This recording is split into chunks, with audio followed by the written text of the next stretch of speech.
सुप्रभात, good morning. सीधा सौदा के आज के इस फ्राइडे एडिशन में आप सबका स्वागत है। अगले आधे घंटे मैं और वीरू दरअसल 20 ऐसे स्टॉक्स हाईलाइट करने की कोशिश करेंगे जो किन्हीं वजहों से आज आपको अपने रडार पे रखने हैं। इसमें ट्रेड के समीकरण बैठ रहे नहीं बैठ रहे वो आप और आपका फाइनेंशियल एडवाइजर डिसाइड करेगा, पर ये आज के की स्टॉक्स हो सकते हैं शायद। और ये जो अलग अलग कलर की वेशभूषा में भी हरे हरे पॉकेट स्क्वायर हैं, क्योंकि आप सब ध्यान रखिए आज नवरात्रे का डे 2 है और आज का कलर है ग्रीन। वैसे पैनल ने सुबह देख लिया होगा, वो पैनल को प्रॉमिस करवाया था 8 बजे सब जुड़ेंगे हरे हरे में, ऐसा ना अपन दोनों को देख के वो सब फैल जाएं। लेकिन चलिए पहले पिच दिखा देता हूं, उसके बाद वीरू से जान लेंगे मूड कैसा है। लाइए जरा क्विकली पिच दिखाइए, स्टेडियम क्राउड ग्राउंड सब दिखाइएगा। पिच थोड़ी सी पता नहीं डायरेक्टर साहब ने कौन सी रखी, मैं बोल दूं और दिखा कुछ और दें, पिच आपकी स्क्रीन पर आएगी। पिच की गलती नहीं है वैसे, हाँ ये है कि ग्लोबली हायर लेवल्स पे मार्केट्स कंसोलिडेट हो रहे हैं। जैसे यूएस के मार्केट्स, ठीक है, ऐसा कोई मुनाफा वसूली वहां आई नहीं है, हमारे यहाँ आई हुई है ग्लोबली हमारे लिए। लेकिन क्यूज इंपॉर्टेंट है, ये यूएस में कौन क्या बोल रहा है, यूरोप में ये सब इंपॉर्टेंट नहीं है।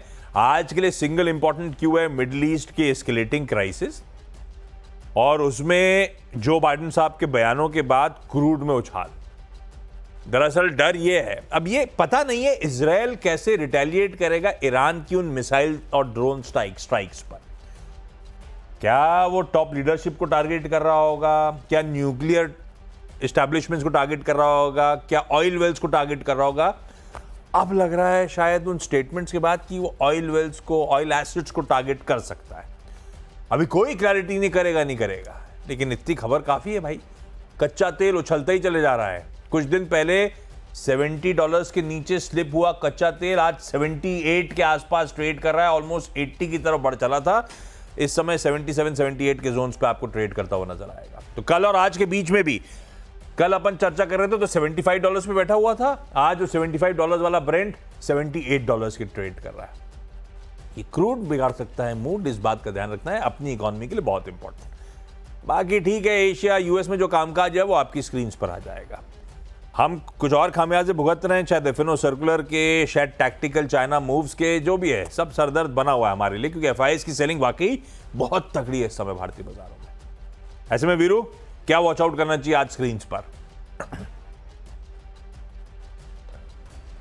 अच्छा आशीष, कल आपने वो राज भट्ट जी को सुना था जब क्लोजिंग में हम बात कर रहे थे, मैं और हर्षदा, बीच में सुना था। ग्लोबली मार्केट को ट्रैक करते हैं, बहुत अच्छी बात की उन्होंने, बिल्कुल क्लियर थॉट। हाँ clear thought, as of now completely avoid India, we are heading towards China. तो आशीष, जो आपने बात कही ना, आपने क्रूड की बात की, ग्लोबल सेटअप की बात की, मेरे लिए आई थिंक अगर ये पिच आज बहुत टफ है, विंडी है, बाउंसी है, तो सिर्फ इस कारण से कि एफआईआईज एक मेजर एग्जिट कर रहे हैं। कल अंधाधुंध सेलिंग कैश मार्केट की डेरिवेटिव्स में एक सेशन में 20 लाख कॉन्ट्रैक्ट से 1,60,000 पे आ जाना, ये जो पूरा जून जुलाई अगस्त सितंबर का वर्टिकल राइज था ना, वो थोड़ा हमारा थ्रेट है। तो मैं यही कहूँगा आशीष, बाजार आज डिफिकल्ट है, क्रैक की फर्दर संभावना है। स्टेबिलिटी अगर लौटनी है इंडिसेस में, बाजार में, तो निफ्टी को 25,500 को रीगेन करके फिर ट्रेड करना पड़ेगा। बैंक निफ्टी को 52,500 के ऊपर फिर ट्रेड करना पड़ेगा, तभी कोई स्टेबिलिटी आएगी, अन्यथा अनिश्चितता बनी रहेगी। हाँ ये है, ड्यूरिंग द डे अगर आप ट्रेड करते हैं तो कुछ स्टॉक फ्यूचर्स जो हम मेंशन भी करते हैं, जिस पर हम एनालिसिस देते हैं, एक स्विंग दे सकते हैं, बट वो स्विंग अंतिम दौर तक कायम रहे या ना रहे आशीष कहना मुश्किल है। आप सिर्फ इंस्टेंस के लिए देखिए कि हैवी वेट्स कितना प्रेशर में है। रिलायंस अपने 200 डे एक्सपोनेंशियल विंग एवरेज से 50 रुपये नीचे, LNT एट 200 डे में, तो आप इस सेलिंग का अंदाजा लगा सकते हैं आशीष, ये अंधाधुंध सेलिंग है। हाँ नहीं ठीक है, और ये ETF फ्लोज होते हैं जिनको चाहिए मोमेंटम यहाँ पे नहीं है। मोमेंटम शायद चाइना में जब वापस बाजार खुलेंगे वहाँ पे तैयारी हो रही होगी, तो इसलिए मैंने वर्ड यूज़ किया था टैक्टिकल, शॉर्ट टर्म के लिए ऐसा हो रहा है। अदरवाइज जो कोर इंडिया फंड है वो कहीं नहीं जाने वाले। ये हो सकता है फ्रेश एलोकेशन चाइना की तरफ डाइवर्ट हो रहे हो, ऐसा थोड़ा ना होता यहाँ से निकाल दिया वहाँ डाल दिया बड़ा मीनिंगफुल फ्लो। तो ये हो सकता है कि फॉर द टाइम बिंग जरूर ऐसा मुनाफा वसूली यहाँ हो रही है, कैश चेस्ट बढ़ाए जा रहे हैं, हो सकता है चाइना में डिप्लॉयमेंट हो। पर देखते हैं ये सब कैसे प्ले आउट होता है, कहाँ थमता है। इस समय तो सरदर्द है, तो थोड़ा सा कॉशियस रहिएगा। ये जो स्टॉक्स मेंशन कर रहा हूँ, पता नहीं बाजार का मूड कैसा रहे। मैं तो चाहता हूँ फ्राइडे को थोड़ा मूड संभल जाए इतने पेनफुल वीक के बाद। पर हु नोज। खैर, कल के कुछ स्टॉक्स रिपीट करूंगा क्योंकि अपने लिए कल भी सबसे इंपॉर्टेंट क्यों था कच्चा तेल, आज भी कच्चा तेल।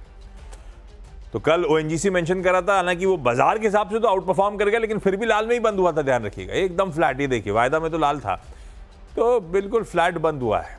पर मेरा मानना है कि ओएनजीसी में मूव्स आने चाहिए। अपस्ट्रीम कंपनी है, अब क्रूड वाकई उबाल पे चल पड़ा है। ओएनजीसी क्यों, साथ में ऑयल इंडिया भी रख दीजिएगा, ये दोनों अपस्ट्रीम कंपनीज को मैं ग्रीन लेके चल रहा हूं, सिर्फ क्रूड के प्ले के चलते। कल अपन ने लाल मेंशन करे थे, एशियन पेंट्स को मेंशन करा था सुबह, इसी क्रूड के चलते कल एशियन बर्जर दोनों में बहुत तगड़ा प्रेशर था। ऑलरेडी आ चुका है, ध्यान रखिएगा, लेकिन इनके लिए सरदर्द अब बढ़ रहा है।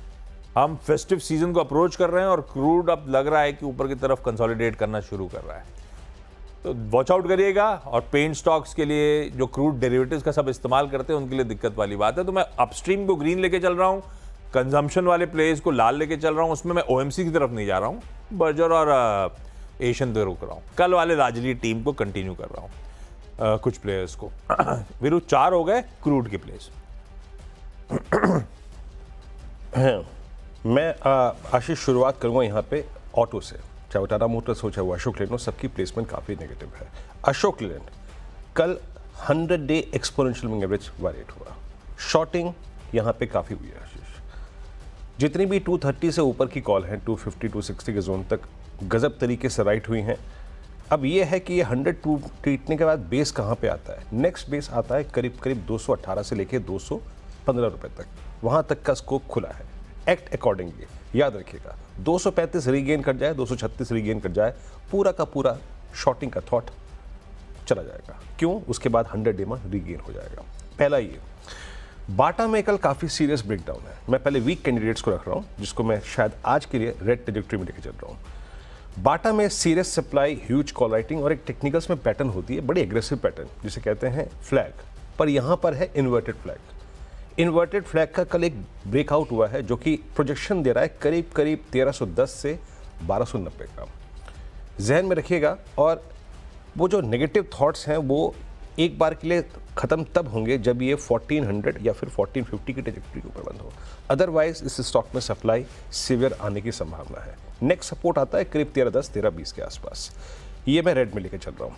इसके बाद जो स्टॉक मैं पिक कर रहा हूँ आज के लिए वो है डालमिया भारत। देखिए, कल भी शेयर किया था मैंने सीमेंट पे व्यू, सीमेंट में अच्छा एक्यूमुलेशन है, इरेस्पेक्टिव ऑफ द फैक्ट बाजार में क्या हो रहा है। मूव अच्छे थे, कल बाद में थोड़ा रिट्रेस हुआ, लेकिन डालमिया की जो प्लेसमेंट है वो डेरिवेटिव्स में बहुत स्ट्रॉन्ग, ओआई रेशंस काफ़ी अच्छे खासे हुए हैं।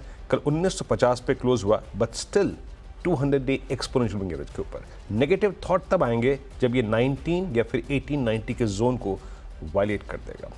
तो स्ट्रॉन्ग कैंडिडेट्स में प्लेस कर रहा हूँ मैं डालमिया भारत को। और इसके बाद एक स्टॉक और जो मेंशन करना चाहूँगा वो है जीएसपीएल। आशीष, कल भी Nifty metal index strong trajectory में जाके क्लोज हुआ था। आई थिंक इस एनवायरनमेंट में मेटल्स एक सेफ पॉकेट है, आपकी स्क्रीन पे आएगा। कल भी 1051 पे अच्छी खासी बाइंग हुई है, यहाँ पर 1020, 1030, 1000 एक स्ट्रॉन्ग सपोर्ट है। स्कोप कहाँ तक का है, सारे एवरेजेस के ऊपर क्लोज हो रहा है। एक स्ट्रॉन्ग ब्रेकआउट की संभावना यहाँ पे 1055 के ऊपर बनेगी। इन दैट केस करीब करीब 1080, 1090 का स्विंग खुल जाएगा। तो एक जेएसपीएल है। और इसके बाद एक स्टॉक और मेंशन कर देता हूँ जो कि अच्छा लग रहा है, वो है डॉक्टर लाल पैथलैब। एक याद रखिएगा बात, हिस्ट्री के चार्ट्स को जाके रीड कीजिएगा। डॉक्टर लाल पैथलैब में एक ब्रेकडाउन हुआ था जनवरी 2022 में 200 डे एक्सपोनेंशियल मूविंग एवरेज का। कल इसने वही प्राइस रिगेन किया है। That means longer term charts पे एक सब्सटेंशियल चेंज आ रहा है। मैंने 2 दिन पिक किया मेट्रोपोलिस, आज मैं पिक कर रहा हूँ लाल पैथलैब को। आशीष, सबसे स्ट्रॉन्ग कैंडिडेट मेरे को इस वक्त डायग्नोस्टिक स्पेस में डॉक्टर लाल पैथलैब लग रहा है। स्कोप कहाँ तक का है? मेरे ख्याल से 3450, 3490 खुला हुआ है। आशीष, ओके, अगले 2 बचे हैं मेरे, उसमें मैं एक तो एवेन्यू सुपरमार्ट्स को लाल रखता हूं क्योंकि जो Q2 बिजनेस अपडेट आया है, आय 14% बढ़ी, प्रीवियस रन रेट से ठंडी और मेरे ख्याल से स्ट्रीट एस्टिमेट से ठंडी। लार्जली स्ट्रीट मान के चल रही थी कि हायर टीन्स, तो वो शायद 19 के आसपास रेवेन्यू ग्रोथ आनी थी, 14% के आसपास आई है। तो मोमेंटम स्टीम थोड़ा सा एवेन्यू सुपरमार्ट्स का ठंडा पड़ता हुआ। कुछ ब्रोकरेजेस रिपोर्ट्स भी इसी बात को पॉइंट आउट कर रही हैं, ऐसा नहीं कि अपन ही कह रहे हैं। मॉर्गन स्टैनली कह रहा है lower than estimates, operational matrix improve हुए होंगे बट बहुत स्लोअर रेट पे। सिटी ये कह रहा है कि Q2 में उनके भी ये मानना है एस्टिमेट से कमज़ोर था, कॉशियस हैं करंट वैल्यूएशंस को देखते हुए। तो एवेन्यू सुपरमार्ट के एक्चुअली नंबर्स इस बार थोड़े से ठंडे हैं, इसको लाल लेके चलते हैं। और पीवीआर आइनॉक्स को मैंने लाल रखा है, कोई रिलीज नहीं है, पता नहीं क्या कर रहा है बॉलीवुड। एक हॉलीवुड मूवी जोकर रिलीज हुई है पर मुझे लगता नहीं है मास अपील वाली है। और वो जो गोट रिलीज हुई थी साउथ इंडियन वो सुपरस्टार की विजय की, वो तो OTT पे आ गई है, कहाँ इस हफ्ते देखने आएगा कोई। बहुत खराब स्लेट है by the way. PVR INOX को लाल लेते हैं, देखते हैं बिहेवियर कैसा है। 6 हो गए वीरू।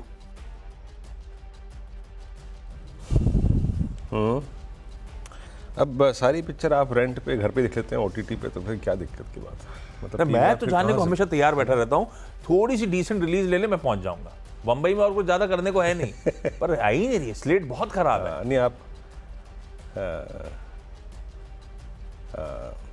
ये तो है आशीष, इसमें कोई राय नहीं। खैर, आपने पीवीआर को नेगेटिव साइड पे प्लेस किया। मैं एक स्टॉक और मेंशन करना चाहूँगा यहाँ पे आशीष, श्रीराम फाइनेंस। देखिए, फाइनेंस स्पेस में कल सीवियर प्राइस डैमेज हुआ, सबसे स्ट्रॉन्ग पेस था, कल डैमेज काफ़ी हुआ। कल इसका क्लोज हुआ है 20 डे एक्सपोनेंशियल मूविंग एवरेज के नीचे, पोस्ट अगस्त मिड शॉर्टिंग काफ़ी हुई है। देखिए, ये स्ट्रॉन्ग स्ट्रक्चर अभी भी है, बट अगर आप कोई शॉर्ट का स्कोप खोज रहे हैं तो एक इंटरडे बेसिस पे ये एक विकल्प हो सकता है, रिट्रेसमेंट जिसे कहते हैं ना। अब कहाँ तक का खुला है, अगर आप चार्टिकली देखें तो करीब करीब इसमें फर्स्ट इंस्टेंस में 33-40 तक का स्कोप खुला हुआ है, 33 तक का स्कोप खुला हुआ है, लेकिन स्ट्रेंथ में कन्वर्ट हो जाएगा, याद रखिएगा ये, अगर ये 34-50, 34-75 के जोन को रीगेन करने लग गया। अभी हमारे पीछे इस कमजोरी के पीछे थॉट ये है कि इसने 20 डेमा का तोड़ा है, एक बार के लिए मोमेंटम कोलैप्स हो गया है आशीष। तो मेरी टीम के आशीष 6 पूरे हो गए, 4 और बचे बस। ले लेते हैं ब्रेक के उस पार दोनों के 4 स्टॉक्स पे बातचीत।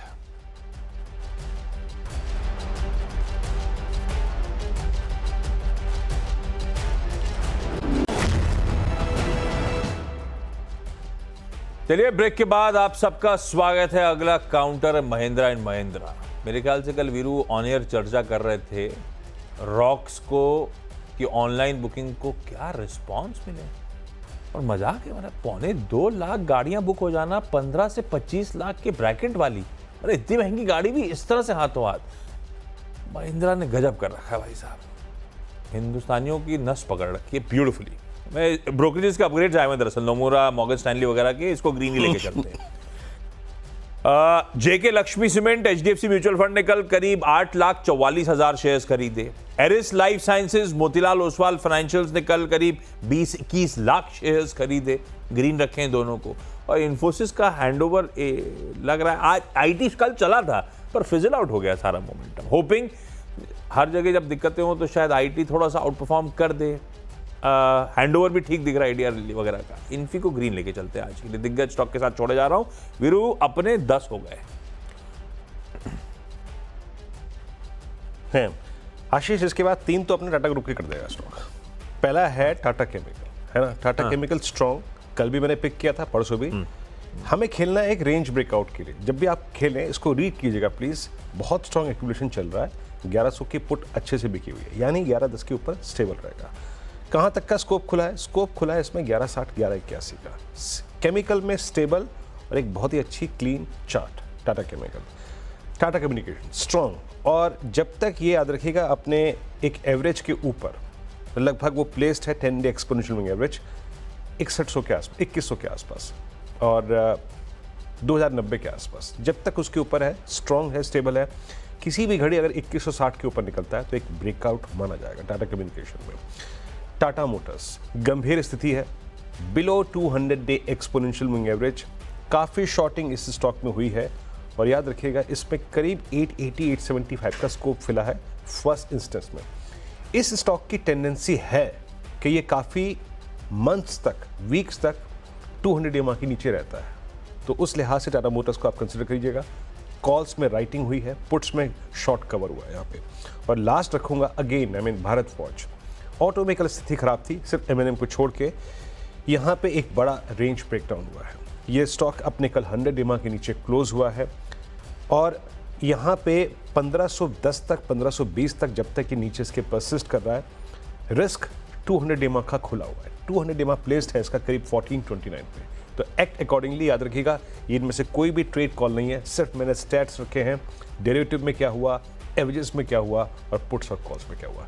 तो आशीष, मेरी टीम के ये 10 खिलाड़ी पूरे हुए। ऑटो में वीकनेस वाकई सिर्फ एमएनएम को अगर आप छोड़ दें तो स्क्रीन पे थी कल आशीष। ब्रेक का समय है भाई, ब्रेक के उस पार लौटेंगे। जो 10 स्टॉक्स हमने मेंशन करे हैं, इनका एक quick wrap up.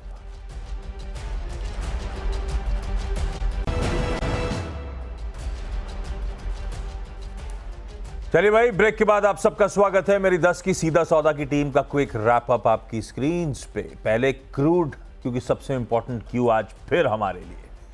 Upstream ONGC all India green में, तो consumption plays Asian paints Berger paints लाल में। कल भी ऐसे ही मेंशन था, आज कंटिन्यू कर लेते हैं, पर कल लाजली सारी चाल हो चुकी है, ध्यान रखिएगा। एवेन्यू सुपरमार्ट का क्वार्टरली अपडेट थोड़ा सा फीका, तो पीवीआर आइनॉक्स क्योंकि स्लेट है एकदम खाली। एमएनएम वो रॉक्स के रिस्पॉन्स और ब्रोकरेजेस के थम्स अप्स के बाद आज फिर रडार पे। जेके लक्ष्मी और एरिस लाइफ साइंसेज में लार्ज ट्रेड में बड़े प्लेयर्स ने कल खरीदारी करी, और इन्फी आज होपिंग थोड़ा बहुत आईटी बेहतर कर सकेगा। इन ग्रीन रख के चलते हैं। वीरू 10 हो गए। जी हाँ, मेरे 10 आपके स्क्रीन पर रखूंगा आशीष। अशोक लेन वीकनेस, टाटा मोटर्स में वीकनेस और भारत फॉल, ये 3 कैंडिडेट्स मैंने यहाँ पे आज शॉर्ट साइड पे रखे हैं। कहीं पर 200 EMA टूटा है, कहीं पर 100 EMA टूटा है। Short in the sense weakness persist कर सकती है। बाटा में एक बड़ा breakdown, it's a typical innovated flag breakdown, इस पर नजर रखिएगा। और श्रीराम फाइनेंस पे जहाँ पे 20-day exponential moving average violate हुआ है और कॉल राइटिंग काफ़ी हुई है। स्ट्रेंथ कहाँ पे है? JSPL, डॉक्टर लाल पैथ लैब और डालमिया भारत, ये 3 कैंडिडेट्स जहाँ पे एक्यूमुलेशन अच्छा है, रेंज ब्रेकआउट हो रहे हैं। और पुट राइटर्स के पास कल के बाजार में भी कन्विक्शन थे ग्रीन साइड पे। टाटा केमिकल अच्छा स्विंग अब तक मिला है, बट स्टिल स्कोप है इसमें अभी एक स्विंग जनरेट करने का। तो टाटा केमिकल यहाँ पे स्ट्रॉन्ग एक्यूमुलेशन है, 1100 की पुट बिकी है। और Tata communication heading towards all time high, 2160 का जोन जैसे ही पार होता है, अच्छी स्ट्रेंथ यहाँ पर देखने को मिलेगी।